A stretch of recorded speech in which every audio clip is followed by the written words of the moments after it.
Video 8. The Problems of Africa. The Curse of Canaan.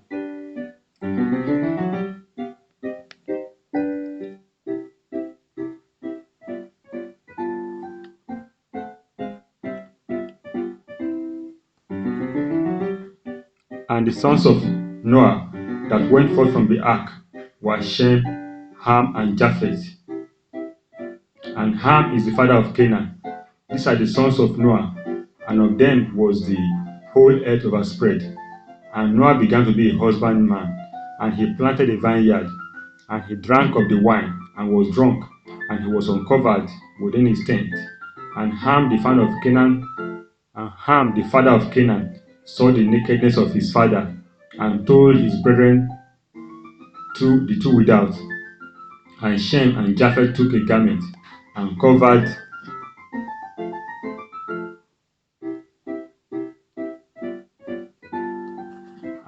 the nakedness of their father, and their faces were backward, and they saw not their father's nakedness. And Noah awoke from his wine, and knew what his younger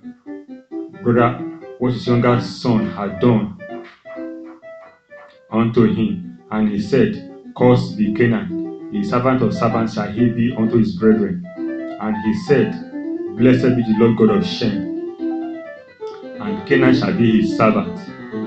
God shall enlarge Japheth, and he shall dwell in the tent of Shem, and Canaan shall be his servant. From this prophecy, Canaan shall be the servant of Shem and Japheth, but Shem shall be greater than Japheth, because Shem shall live in the tent of Japheth.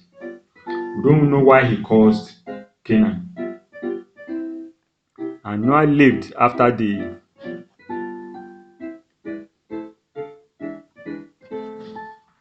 flood 350 years, and all the days of Noah were 950 years, and he died. Genesis 9:18-29. And the sons of Ham were Cush, Mizraim or Egypt, Phut or Libya, and Canaan. And the sons of Cush were Sheba and Havilah and Sabta and Ramah and Sabteka. And the sons of Ramah, Sheba and Dedan. And Cush begat Nimrod, and he began to be a mighty one in the earth. He was a mighty hunter before the Lord. And the beginning of his kingdom was Babel and Erech and Akkad and Calneh in the land of Shinar. Out of that land came forth Ashur, and builded Nineveh and the city of Rehoboth and Calah. And reason between Nineveh and Calah, the same is a great city. Genesis 10:6-12.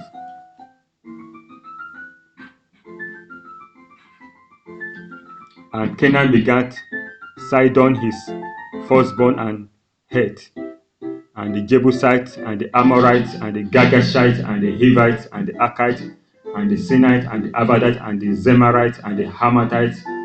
And afterwards were the families of the Canaanites spread abroad.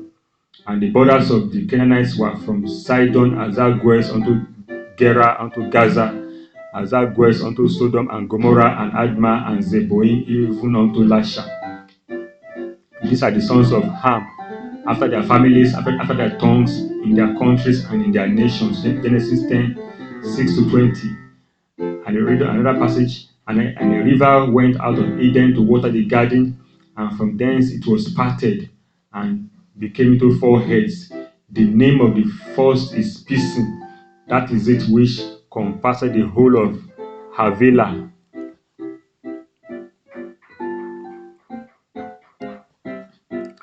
The whole of Havilah where there is gold.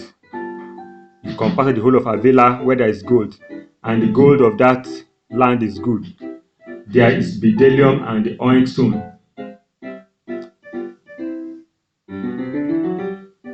And the name of the second river is Gihon. The same is it that compasses the whole of Ethiopia.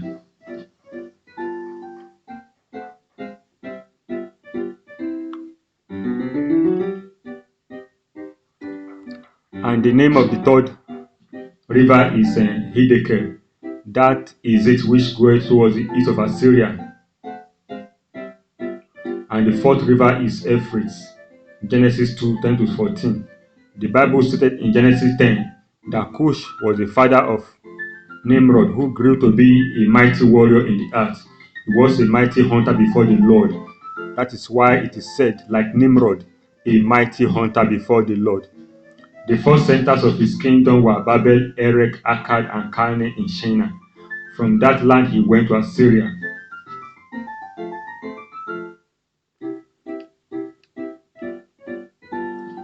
Where he built Nineveh, Rehoboth, Ir, Calah, and Resen, which is between Nineveh and Calah, that is the great city. From this analysis, we can infer that African Nimrod kingdom were in Asia, since the Queen of Sheba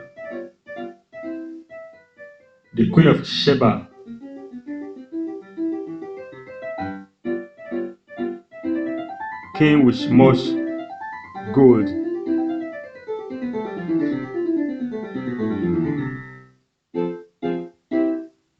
She could have been a Shemitic queen, because Sheba is a child of Havilah, the son of Ham, and Sheba is another child of Havilah, the son of Shem. So she could have been an African or Asian queen. But in the New Testament, she was referred to as a queen of the south. This point towards Ethiopia, south of Israel. The Bible also mentioned that it was the time of one of the sons of Eber that the earth became divided. Only God knows. Maybe a crater or portion of the African continent divided into Asia.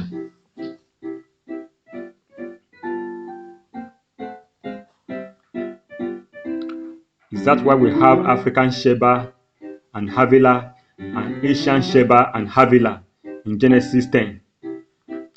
The secret things belong to the Lord our God, but the things revealed belong to us and to our children forever, that we may follow all the words of this law. Deuteronomy 29:29. It has become a controversy. It has become a controversy as to whether black Africans were affected by the curse Noah issued on Canaan, his lastborn. It is not clear why he did this.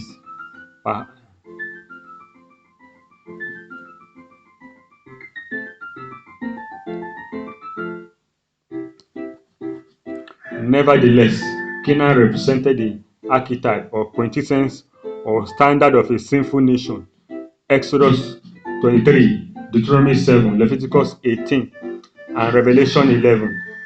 Canaan practiced idolatry, human sacrifice, and crass sexual immorality.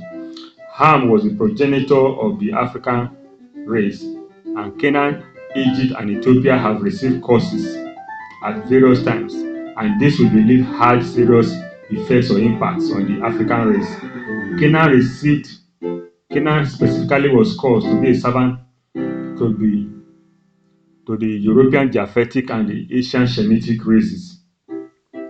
Archaeologists revealed that the land of Canaan was full of excavated bones of murdered children used for human sacrifice. A lot of African people's religious observances, customs, and culture border on Canaanite practices. The obelisks of Egypt, Axum, Romeo, staff of Ile-Ife are all relics of Canaanite religion.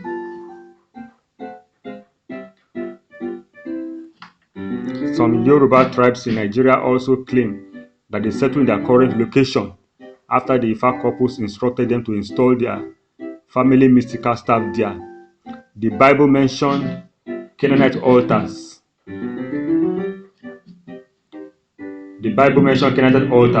Sacred pillars, and wooden images that should be destroyed. King Josiah spent his time destroying a lot of them. 2 Kings 23. Nimrod, a black man and a son of Canaan, was the founder of Babylon, which became a world power in Nebuchadnezzar's time. The relative backwardness of Africa, both in Africa and in the diaspora, can be traced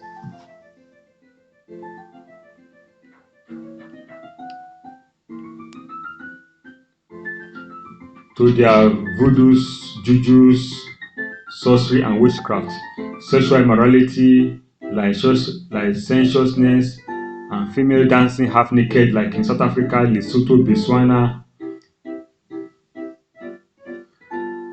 which are part of their religious observances, just as the worship of Canaanite Baal and Asherah was associated with sexual promiscuity and homosexuality.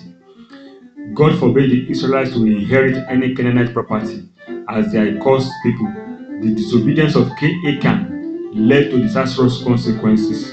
Joshua 7. Africans love Canaanite arts and artifacts. Therefore, the curse of God and that of Noah, we believe, are the ones affecting Africans that make them to be the most backward among the continents and races of people now.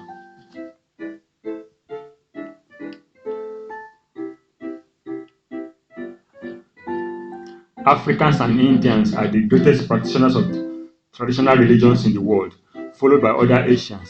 India has about 3 to 4 to 330 million gods. The Chinese and the Japanese have about 11, out of whom about 5 are Buddhist. The Arabs have none, they have before Islam, but they have none after Islam. The Europeans were Christian monotheists before they went after the recent gods of nature, New Ageism and atheism, and LGBTism. Indians may not believe that idolatry brings curses and backwardness, because as children of Shem, they have a blessings of Noah working for them by counteracting and diluting the causes of idolatry.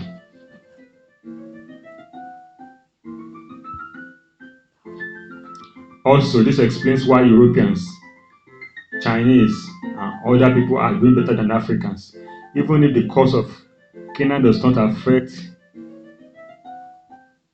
The reason why Europeans and Asians are doing better in spite of atheism and idolatry is because of the blessings of Shem and Japheth in their lives. Even if the cause of Canaan does not affect Africans, the fact was that Ham was not blessed. He was not blessed when Shem and Japheth were being blessed. He was placed in a neutral zero position, and Shem and Japheth were in a positive position. Those who receive blessings are better than someone who neither was blessed nor was cursed. Pursuant to this is a phenomenon that I want to call Canaanite mentality in recent times, in contemporary African society.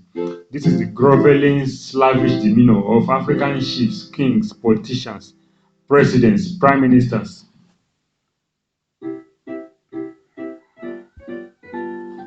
and African people to Europeans and Asians. The hatred of their own peoples, not investing in their people's welfare, education, health, housing, transportation, infrastructure, etc. The poor investment in human capital, health, and education, according to Bill Gates. The looting of state treasury and depositing them in Europe and America, always marketing their arable land and mineral resources for foreign investors, mass brainwashing that local capital formation is always inadequate but inferior to foreign capital, crying for technology transfer, and so on and so forth.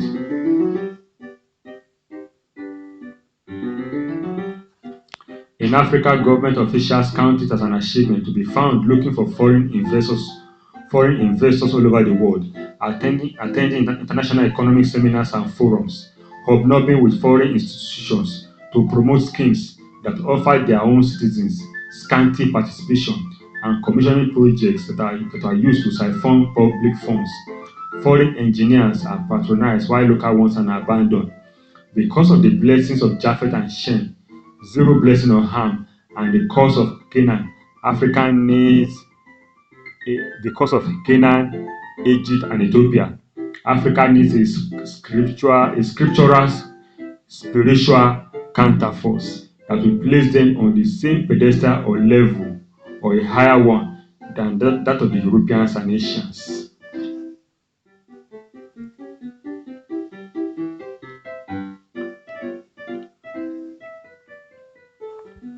From the scriptures above, famous Sodom and Gomorrah were part of Canaanite territories. Many African leaders that are supposed to fashion out their nation's future and destinies are whoremongers and consorters with prostitutes. Presidential palaces are havens of prostitutes, charmers, sorcerers, and marabouts. How can Africa develop? The cause of Canaan, coupled with the cause of Egypt and Ethiopia, had ensured that Africa and Africans continue to be the backwaters of development worldwide. Capitalism developed Europe, North and South America, and Japan, and South Korea, and Arab countries, but did not develop Africa.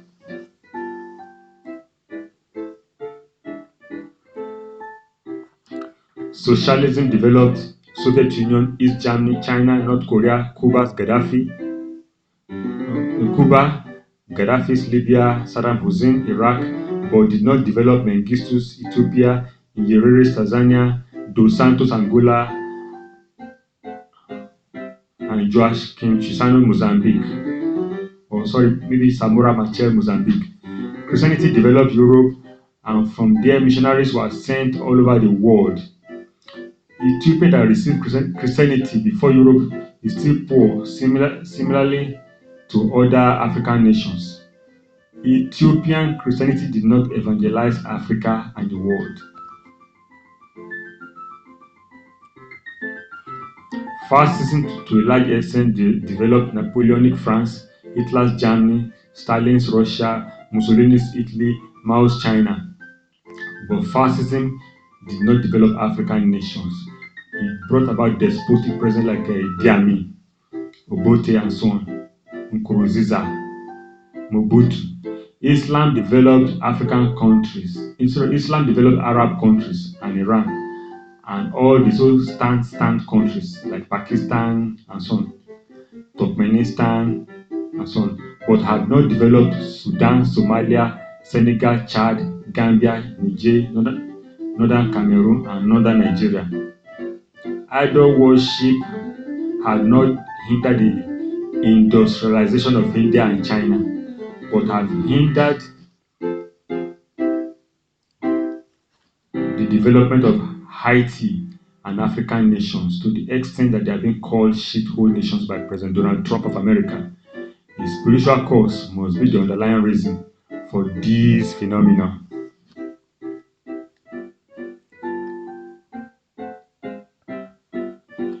Thank you for this viewing. We enjoy you to subscribe to this channel, and you'll be blessed as you do so. In Jesus' name, amen.